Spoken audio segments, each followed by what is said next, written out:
युद्ध पर अमेरिकी विदेश मंत्री की ब्रीफिंग होने वाली है। सेनेट को इस बारे में जानकारी देंगे कि युद्ध के हालात के बीच अमेरिका की आगे की स्थिति, आगे की तैयारियां, आगे की रणनीति क्या है। सेनेट के नेताओं को ईरान युद्ध पर ब्रीफिंग और उसी के साथ भारतीय समयानुसार शाम को 6 बजे डिपार्टमेंट ऑफ वॉर की एक प्रेस कॉन्फ्रेंस भी होगी। तब पूरी दुनिया के सामने अमेरिका की रणनीति, हर वो डिटेल सामने आएगी। लेकिन अमेरिका में भी जाहिर है सेनेट भी चाहता है कि आखिर सरकार ये बताए, ट्रंप प्रशासन ये बताए कि युद्ध पर तैयारियां आगे क्या हैं। और ये सब तब हुआ है जब अमेरिका को कैजुअलिटी हुई है, उसके 3 सैनिक मारे गए, 5 नुकसान है। संदीप उन्नीथन हमारे सहयोगी बने हुए हैं। संदीप, अमेरिका के बारे में कहा जाता है अगर उसका एक भी सैनिक मारा गया तो वो ये कहता है कि act of war against America है। दूसरा, ईरान के साथ अभी हम जो तस्वीरें देख रहे हैं, ये जो डिपार्टमेंट ऑफ वॉर ने जारी की है, कामाकाजी ड्रोन उड़ा दिया गया है। ये संभवतः जो टारमेक पर या रनवे पर दिखाई दे रहा है कि एक मिग-29 संभवतः यह हो सकता है, इसको भी उड़ा दिया गया है। ईरान के पास फायर पावर है नहीं। क्या अमेरिका की तैयारी आगे नजर आती है? अगर उसको ब्रीफ करना है, जानकारी देनी, ट्रंप तो कह रहे हैं तो हफ्तों तो खींचेगा। आशुतोष, ईरान की जो रणनीति है वो जानते हैं कि इजरायल बहुत ही रेजिलिएंट है, उसको मारने से कोई ज्यादा फायदा नहीं है, क्योंकि वो कई सालों से उन्होंने ये ट्राई किया है। पिछले साल भी हमने देखे कितने सारे उन्होंने रॉकेट, क्रूज मिसाइल और बॉम्ब गिराए इजरायल पे, लेकिन उससे कुछ हुआ नहीं। और इजरायल जो है बहुत ही एक रेजिलिएंट तरह की सोसाइटी है, लेकिन वो जानते हैं कि जैसे आपने कहा कि अमेरिका जो है बॉडी बैग से डरता है, और इसी वजह से उन्होंने अभी अमेरिका को टारगेट करना शुरू किया है। अमेरिकन बेसिस पे टारगेट किया है। जो सर्विसमैन मरे हैं उनका ये लगता है कि इससे जो है डोमेस्टिक प्रेशर बन जाएगा ट्रंप पे कि वो युद्ध जल्द से जल्द खत्म करके वापस चले जाए। ये इनकी एक सोची समझी। तो क्या रिपब्लिकन है इस मामले में कि वो बॉडी बैग वाला प्रेशर ट्रंप पर डाल पाए? बिल्कुल, और ये हो सकता है कि ठीक है, रोक रहे आपको एक बड़ी खबर आ रही है। प्रधानमंत्री मोदी ने यूएई की राष्ट्रपति से बात की है। दरअसल कल ही कैबिनेट कमेटी ऑन सिक्योरिटी की बैठक हुई थी। मध्य पूर्व एशिया में बढ़ते तनाव को लेकर के 3 घंटे चर्चा हुई। उसके बाद प्रधानमंत्री मोदी ने इजराइल के प्राइम मिनिस्टर बेंजामिन नेतन्याहू से बात की है। तो यूएई में भी पीएम मोदी ने यूएई पर हमलों की निंदा की है, यूएई के राष्ट्रपति से भी बात की है, और यूएई में भारतीयों को लेकर के सुरक्षा को लेकर के चर्चा हुई। आपको बता दें, बड़ी संख्या में भारतीय मिडिल ईस्ट में रहते हैं। यूएई में अकेले लगभग 34 लाख, यह आकलन है कि अकेले यूएई के अलग अलग क्षेत्र में 34 लाख भारतीय हैं जो काम करते हैं। सऊदी अरेबिया में 18 लाख, ओमान में 6,80,000, तो कुवैत में 11 लाख ये संख्या है। संदीप, आप अपनी बात पूरी कर, लेकिन इसके साथ साथ ये भी देखते हुए भारत के पास ऑप्शन क्या है। हमने देखा ऑपरेशन गंगा से लेकर के तमाम ऑपरेशन चलाए गए हों, लेकिन आपके पास एक पैसेज था, यहां तो एयर स्पेस बंद है। क्या एक ऑप्शन हम ये दे सकते हैं कि स्ट्रेट ऑफ हॉर्मुज में एक बड़ा नेवल शिप भेजा जाए, वहां से निकाला जाए? वो एक लंबा ऑपरेशन है। फ्लाइट ऑपरेशन आपके चल नहीं रहे, भारतीय वहां पर है, डर तो उनके मन में भी होगा। कितने ऑप्शन भारत के पास है? भारत के पास केवल 2 ऑप्शन है। एक जो है एयरलिफ्ट होगा, जो चार्टर्ड एयरलाइंस के यूज करके उन्होंने बहुत सारे भारतीय वासियों को वापस ला सकते हैं अगर उन्हें लगता है कि भारतवासी जो है खतरे में है, खासकर कि यूएई और कतर जैसे देशों में। दूसरा जो ऑप्शन है उनके पास वो है सी लिफ्ट, और हमारे पास बहुत सारे ऐसे बड़े बड़े जहाज हैं जिससे हम हमारे नागरिकों को वापस ले आ सकते हैं। और मुझे यकीन है कि अभी वो बैठ के वो कंटिजेंसी प्लानिंग कर रहे होंगे कि अगर युद्ध और लंबा खिंच गया तो हम क्या करेंगे, हमारे क्या ऑप्शंस हैं, हमारे सामने क्या विकल्प हैं। और मैं ठीक उसी गल्फ वॉर की बात करता हूं 35 साल पहले, जबकि सबसे बड़ी जो हमने एयरलिफ्ट हमने ऑर्गेनाइज किया हमारे कुवैत से, हमारे जो भारतीय वासी थे वहां पे जो फंस गए थे उनको वापस घर बुलाया गया। तो यकीनन इस वक्त भारत सरकार जो है इन कंटिजेंसीज पे ध्यान दे रही होगी। लेकिन कुवैत के मुकाबले अगर परिस्थिति देखें तो यहां लगे ईरान का हवाई हमला चल रहा है, यहां से पलटवार, अगर आपका एयर स्पेस सुरक्षित नहीं है, इस कंटिजेंसी में हवाई ऑपरेशन, एयरलिफ्ट का ऑपरेशन कितना संभव है, कितना मुमकिन है? एयरलिफ्ट का ऑपरेशन सिर्फ अगर आपको एक सेफ एयर कॉरिडोर मिल जाए, only then it is possible.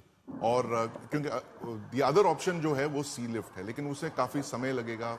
जहाजों को जाके मतलब इंडियन रेजिडेंट्स को लैंड रूट से लाना पड़ेगा एक पोर्ट के पास, और फिर वहां से उनको, और उन्हीं पोर्ट के पास अमेरिका के जो है नेवल एसेट्स हैं जहां पर वो अटैक हो रहा है। बिल्कुल बिल्कुल। तो ये काफी एक कॉम्प्लिकेटेड मसला है, और इट्स ऑलमोस्ट इम्पॉसिबल कि सारे जो भारतवासी जो हैं वहां गल्फ में उनको एक साथ हम वापस ले आते। लेकिन जो डेंजर जोन्स में है, जो in the line of fire है, उनको हम हो सकता है वापस बुला सकते और इसीलिए हम कह रहे हैं कि कैसे जो युद्ध का दायरा वो बढ़ रहा है कि हिजबुल्लाह ने जैसे ही आज तड़के सुबह भारतीय समय अनुसार माने तो रात को लगभग 1 से 2 बजे के बीच इजराइल पर हमला किया, तो इजराइल ने पलटवार किया है। और इस समय लेबनान में बेरूत में, राजधानी बेरूत से लेकर तमाम इलाकों पर हिजबुल्लाह के ठिकानों पर भी आईडीएफ की स्ट्राइक चल रही है। उसने यह तक चेतावनी दी है कि लेबनान खाली कर दें, यानी अब यह दायरा बढ़ रहा है। तो क्या उस वसीयत में खामनेई ने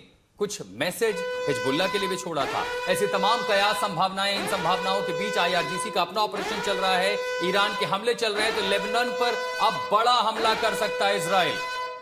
हमने 1-1.5 साल पहले ऑपरेशन देखा था, सीज फायर हुआ था, इजराइल की फोर्स वापस लौटी है। तो अब दक्षिण लेबनान के 50 गांव खाली करने के आदेश दिए इजराइल ने। लोगों से कहा सुरक्षित ठिकानों पर चले जाएं।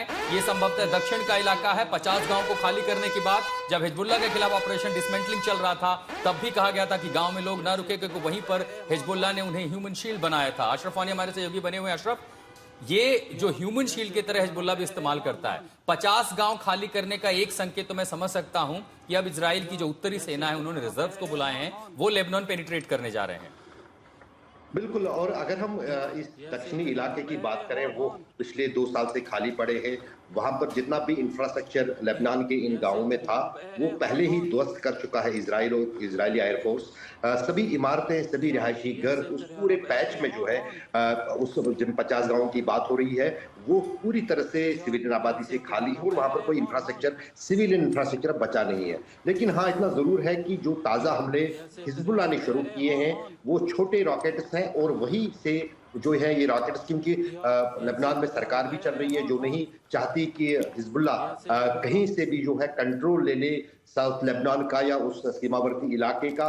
वहां पर पिछले महीनों में लेबनान की सेना ने कोशिश की थी वहां जाए यूनाइटेड नेशंस के पीस कीपर्स के साथ, लेकिन उस पर भी जो है आपत्ति इजरायली सेना ने वहां पर जताई। यहां तक कि उन्होंने हमला किया United Nations peace keeping force को, जिसमें भारत के भी कुछ सुरक्षा कर्मी जो है शामिल हैं।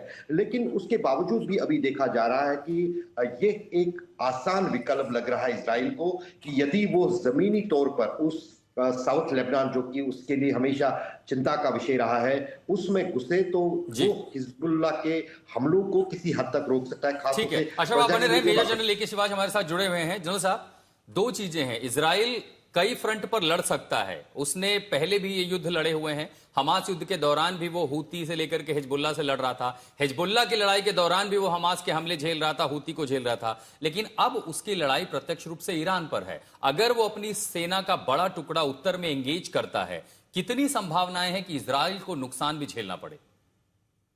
हाँ देखो आशुतोष, इजराइल चाहेगा कि अब कंसंट्रेट ईरान पे करे, मगर ये सच्चाई है हिजबुल्लाह और हूती रिबल तो मदद करना ही है ईरान पे। तो हिजबुल्लाह बहुत एक्टिव हो गया है, हिजबुल्लाह वहां से फायर कर रहा है जो नदन इजराइल में है। और ये सच्चाई है कि हूती रिबल जो है रेड सी को बंद करेंगे, तो ये तो होना ही था और इसके लिए प्रिपेयर्ड भी है अमेरिका और इजराइल दोनों। मुझे लगता है अभी स्ट्रेटेजी अमेरिका और इजराइल की रहेगी कि किसी तरीके से ईरान का जो भी नए लीडरशिप आता उसको खत्म करे, उसके जो न्यूक्लियर फैसिलिटीज हैं इफ्शान, फोर्दो, नताज, उसको बर्बाद करें, इनकी जो कमांड है कंट्रोल स्ट्रक्चर उसको बर्बाद करें। और तीसरा यह है कि इनकी सप्लाई चेन को तोड़े, ये बड़ी इंपॉर्टेंट चीज है क्योंकि मनोबल तोड़े। और सीआईए और मोसाद के जो एजेंट इन्फिल्ट्रेट कर चुके हैं ईरान में, वहां पर विद्रोह की स्थिति पैदा करे, क्योंकि मल्टीप्रोंग स्ट्रेटेजी से जाएगा अभी अमेरिका और इजराइल। और क्योंकि अमेरिका को अब सपोर्ट मिलने लगे, यूके, फ्रांस, जर्मनी, वो भी खुल के इनके साथ आने, अपनी बेसिस भी दे रहे हैं। मगर जो ईरान की स्ट्रेटेजी क्या रहेगा, इस लड़ाई को लंबा खींचे, ज्यादा लंबा तो वो खींच नहीं सकते क्योंकि उनके पास जो जमावड़ा है मिसाइल्स का वो 2500 से 3000 है, उनके पास शाही ड्रोन है, लॉटरिंग अम्यूशन है, कामिकाजी ड्रोन है ये। मगर वो जितना होगा खींचेगा। दूसरा, वो मिडिल ईस्ट को इन्वॉल्व करेगा, रीजनल वार कोशिश करेगा, इन कंट्रीज की इकोनॉमी को हिट करेगा।